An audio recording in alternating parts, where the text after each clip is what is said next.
That sucked. What's up, YouTube? We're back for the second episode, part 2 of the Mustang build. We left off the last one with the drive shaft bolts being frozen. Over the weekend, I did go over after letting them set overnight in some penetrating oil, broke those loose. That's out. The engine is ready to pull, which I plan to do in the end of this video.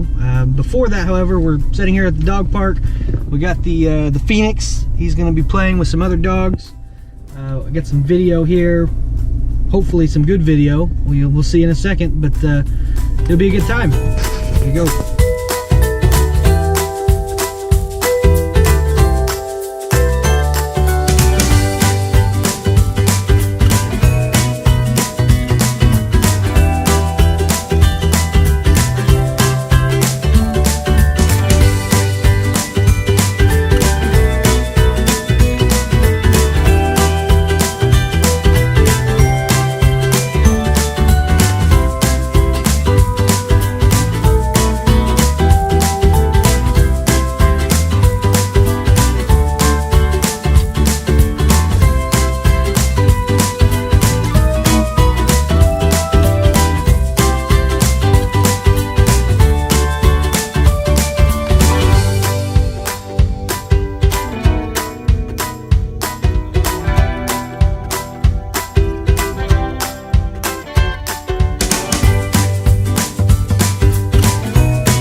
Back in the garage, ready for round 2. The engine should have came out in the last episode, but we didn't make it that far because of the drive shaft bolts. I think I already explained that in the beginning here. Got to pull the shifter out.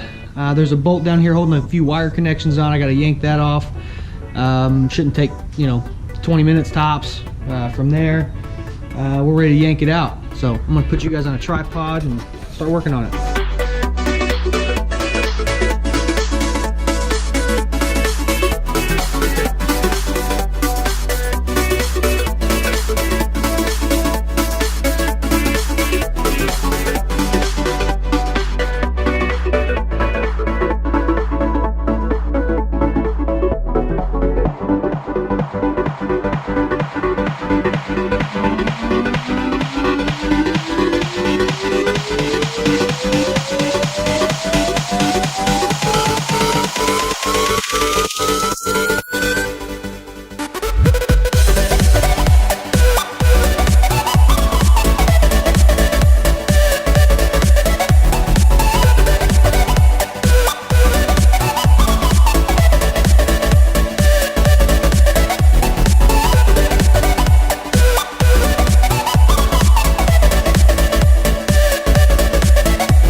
shifter out.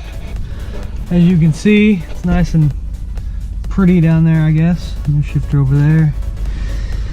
All right, that really leaves just doing stuff up front. So we'll get busy on that and get it done, man.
All right, it's out.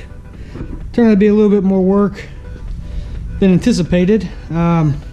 Completely forgot to unhook the steering shaft, so I had to do that after the engine was already up. But we got it out, so I'm kind of tired now, honestly.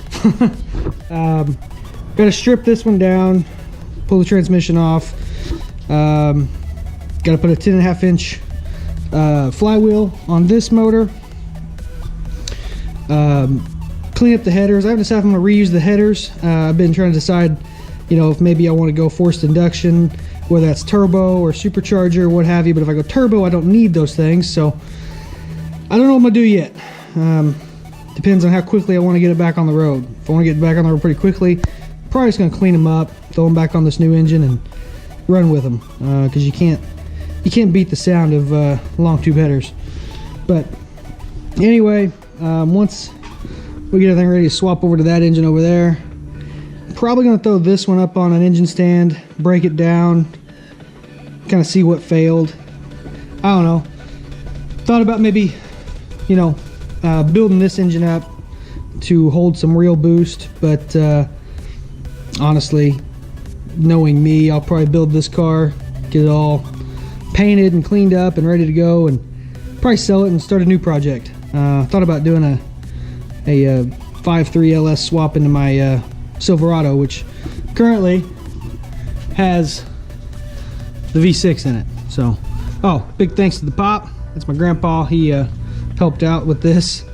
Honestly, probably couldn't have done it without some help. That was that sucked. I've pulled some engines before, but this one I didn't go as smoothly as the past. So anyway, I think that'll do it for this episode. If you liked it, click the like button. Please subscribe. I love to keep making these videos. It's a good time. So till next time.